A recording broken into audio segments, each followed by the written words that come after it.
Esse tema da relação do público-privado ele foi abordado em várias das sessões do Congresso, né? Teve uma mesa sobre a mercantilização da saúde, o empresariamento da saúde, e a gente teve essa mesa agora, que é uma mesa, então, mais central. Qual é a necessidade, por que esse tema ele aparece? Não é? Porque nós temos 6 grandes debates e um dos debates foi dedicado a esse tema da relação entre público e privado. Porque o público-privado, a composição pública-privada hoje, que se delineia no sistema de saúde, é extremamente desfavorável ao público. Nós estamos com uma tendência de privatização do sistema de saúde brasileiro.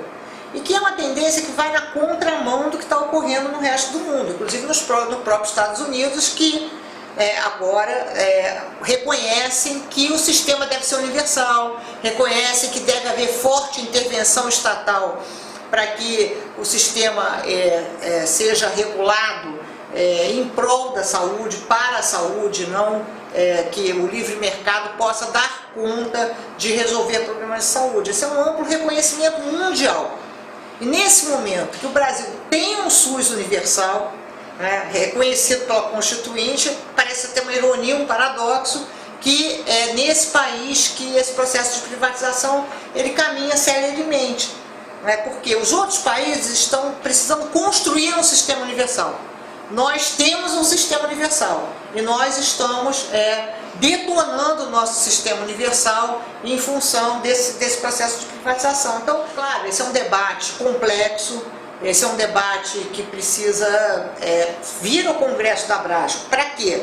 Para que grupos de pesquisa se interessem pelo tema, para que os grupos que já estão pesquisando reorientem suas pesquisas, para que haja uma produção grande de conhecimento sobre isso, sobre diversos enfoques, como essa relação público-privada ela ocorre, assim, porque a gente pode imaginar, não, mas é sempre assim no mundo inteiro, mas quais são as singularidades no Brasil?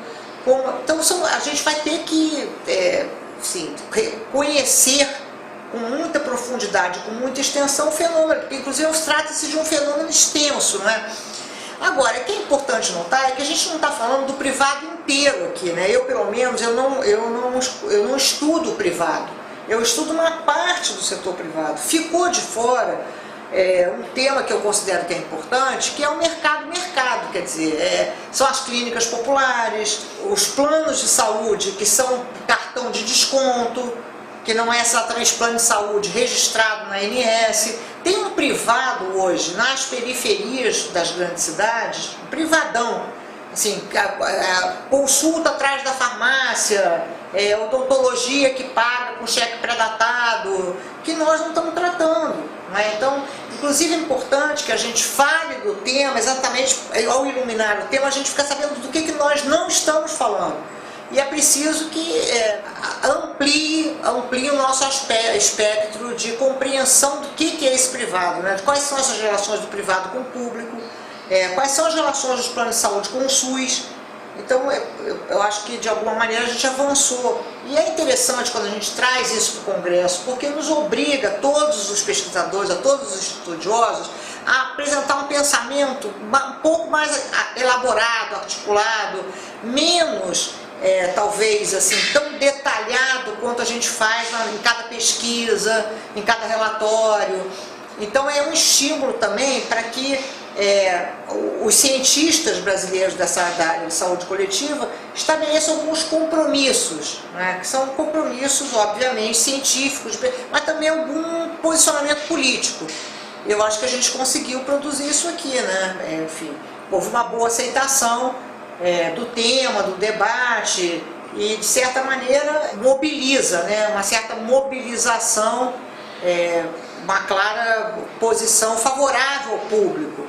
E isso, enfim, não é pouco, né? Não é pouco, porque não se trata assim de uma reafirmação, eu sou SUS, né?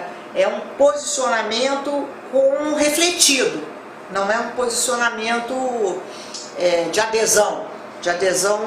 Não, a gente então rever o que a gente pensava e como que nós vamos nos posicionar agora. E nesse debate eu considero que foi importante porque a aceitação do tema, ela estimula desdobramentos, não é? O que a gente estava dizendo ali. Então, como é que a Abrasco agora pode desdobrar esse debate em diversos encontros, diversos eventos, publicações, pesquisas, para que a gente dê continuidade ao debate. Eu tenho um pouco de dúvida se de fato essas pessoas que têm agora, ascenderam na pirâmide de renda, se elas querem ter um plano privado de saúde. Porque eu penso que ninguém é bobo. Todo mundo sabe que o plano privado de saúde possível é um plano privado de saúde ruim. Eu tenho um pouco, assim, eu gostaria de compreender melhor esse fenômeno. Eu penso que se a gente fizesse a seguinte pergunta para essas pessoas: se o sistema público fosse bom, você ia preferir um bom sistema privado ou um bom sistema público? Eu penso que as pessoas responderiam um bom sistema público. Então eu acho que eu não tenho certeza que essa classe média é tão individualista, é tão consumista, é tão assim, como se fossem moscas atraídas por um produto, que é um produto que obviamente todos sabem que o que eu penso é que o plano de saúde já é comprado como um complemento para continuar no atendimento no SUS. Porque quando chega um extrato que o plano de saúde, esse plano de saúde muito barato com cobertura menos abrangente, é muito claro o que ocorre. Muito claro. Essas pessoas algumas dessas, principalmente doentes crônicos, já eram atendidos no SUS, só que eles agora vão ser atendidos com mais facilidade.